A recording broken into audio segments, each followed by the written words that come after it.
Mark chapter 3. And he entered the synagogue again, and a man was there who had a withered hand.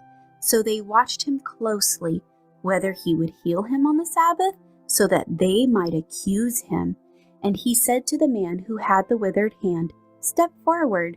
Then he said to them, "Is it lawful on the Sabbath to do good or to do evil, to save a life or to kill?" But they kept silent.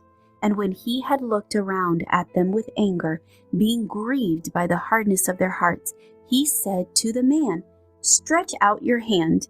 And he stretched it out, and his hand was restored as whole as the other. Then the Pharisees went out and immediately plotted with Herodians against him, how they might destroy him.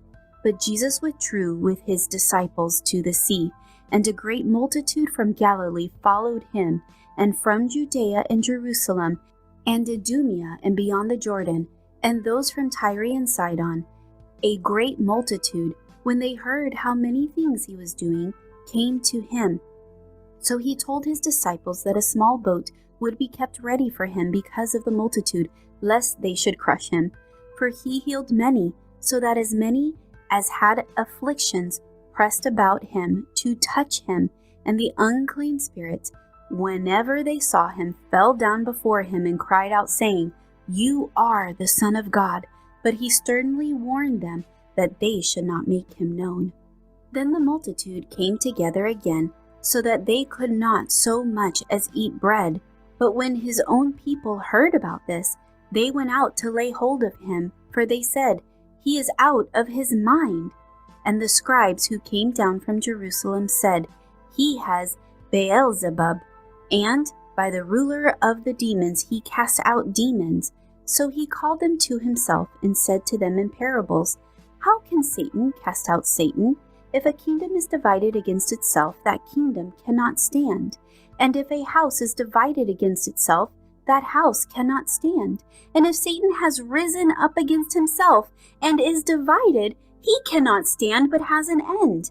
No one can enter a strong man's house and plunder his goods unless he first binds the strong man, and then he will plunder his house.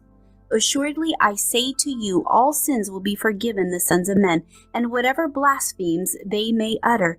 But he who blasphemes against the Holy Spirit never has forgiveness, but is subject to eternal condemnation, because they said he has an unclean spirit.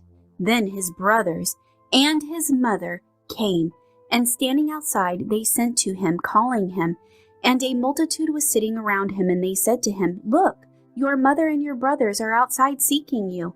But he answered them, saying, "Who is my mother or my brothers?" And he looked around in a circle at those who sat about him and said, "Here are my mother and my brothers, for whoever does the will of God is my brother and my sister and mother."